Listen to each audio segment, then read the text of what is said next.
From KSMQ Television in Austin, this is On Cue, connecting interesting issues and interesting people. On Cue. And welcome back. Happy to have our next guest here, Chad Adams from the City of Albert Lea, City Manager. Lots going on to talk about in Albert Lea. Last time we spoke was the downtown kind of the roads project and the crosswalks and the blue zones. And are these offshoots of Blue Zone? We're going to talk bikes and Yeah, things. some of it is. I mean, the streetscape that was actually developed incorporated a lot of the Blue Zone's principles with the walkability. And, you know, we talked about the bump outs here a few years ago, and that was a little bit of a controversy, but really the whole intent behind that was to create more walkability. And really we're receiving overwhelmingly positive response with the walkability downtown and with those bump outs. So it turned out to be a great thing for our downtown.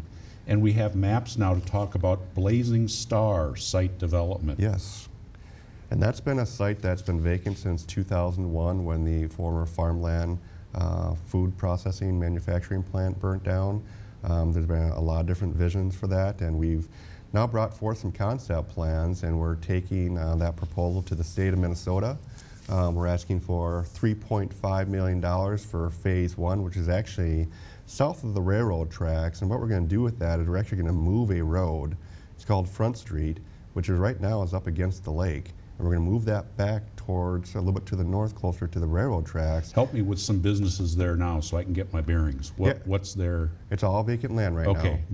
Okay. It's all vacant land. It's about 60 acres. It's all vacant, and about 40 acres of that 60 acres is available for development. So we're going to move the road so we can allow for some lakeshore development, which is pretty rare that we've got that opportunity in Albert Lea. So we've had interest from hotels, convention centers, water parks, retail, by the residential pool, condo.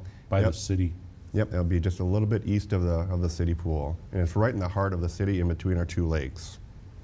So you're getting nibbles from? Yes, and we haven't really marketed it very much yet. We just basically put out the concept plans, and we're starting to promote it a little bit more right now.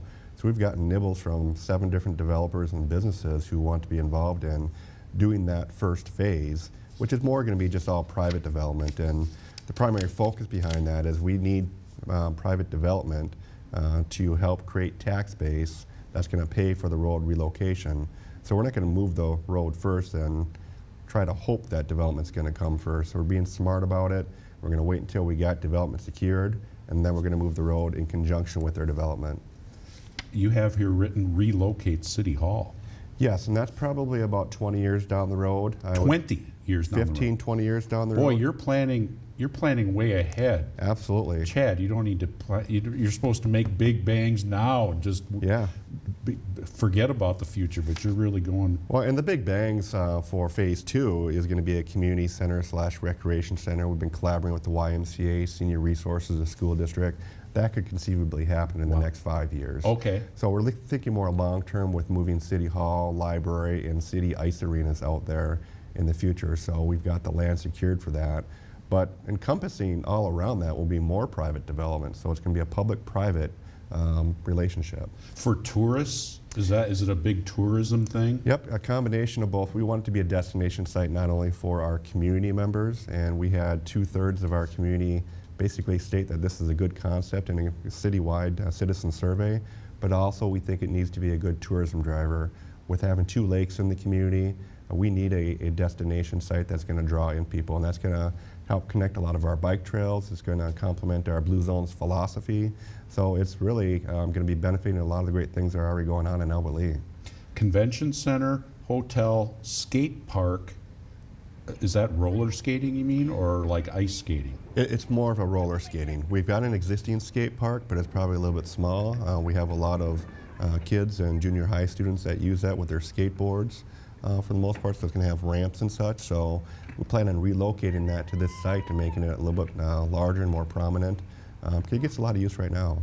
Mixed-use retail and housing. I know that's a hot one. I know Senator Sparks last session was trying to get some housing, some Section 8 funding for some, mixed-use housing, mixed income housing. Yep, and we've got needs for affordable housing, probably more so workforce housing, market rate rental housing. we have a low supply of that right now in the community. So when we have physicians coming to town, new teachers coming to town, maybe other professionals, we don't have good rental housing that's of good quality right now. So this would be a very good site for whether it's ownership condos on the lake or maybe some nice rental housing right on the lake. That's a concern in Austin also. Yeah, it's actually that mixed-use rental, higher-end rental property. Yeah, it's a concern actually all in southeastern Minnesota, and it's just we need more diversity in our housing to be able to attract and retain workforce. It's a challenge throughout the entire state of Minnesota, but we're working very directly with all the communities in southeastern Minnesota right now to really build the workforce for the next 5, 10, 15 years. I want to stick with that. Is that because that whole shortage, people's needs are different, they want different things in their housing, or the houses that were fine 30 years ago are too small or old?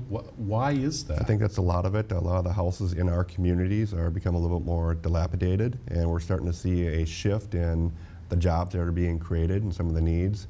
Albert Lee's historically been more of a blue collar, manufacturing, food industry type community. With the farmland foods burning down in 2001. We've had to diversify our economy, so we need to create different types of housing to attract all different demographics and cultures to basically meet our workforce needs.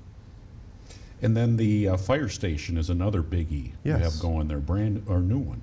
Yes, and we got a full-time fire department, and we've done a couple studies now in the last 5 years, and the current location is not ideal. We can't fit our vehicles appropriately in there. It's not really a very safe environment for our firefighters, and considering that they do live there essentially, 24-hour shifts, they sleep there, so we have to create accommodations for all of our future firefighters that are going to be sufficient from a safety perspective and to be able to meet and be as efficient as we can with our services. So is that a for sure, or where are you at with that project? It's a for sure that's moving forward. We don't have the site security. That's going to be our first priority, and we've got a site on East Main Street that's right next to the channel, close to this Blazing Star Landing, that we're looking at redeveloping for that fire station, because we really need it to be in the center of the community for it to be effective. We want to be able to get out to any location in the community within about 3 or 4 minutes to start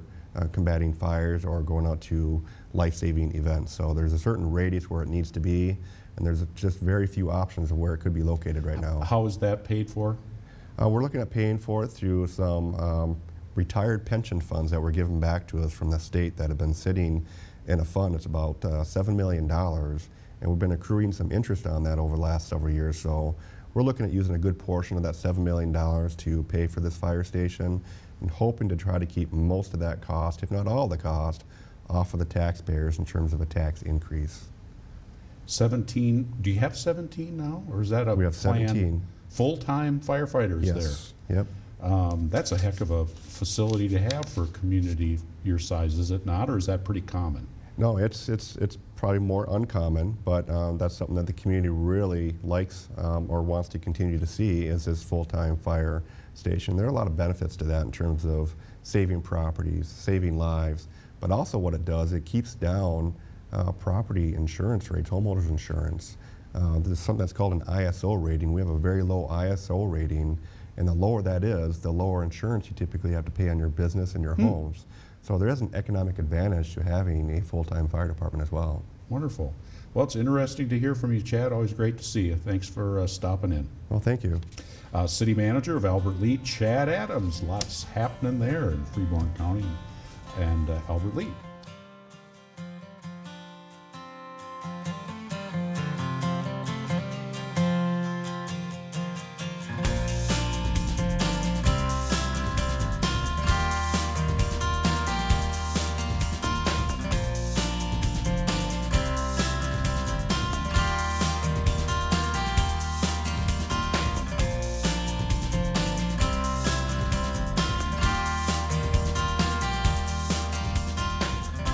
On Cue is a production of KSMQ Television in Austin, nonprofit public television.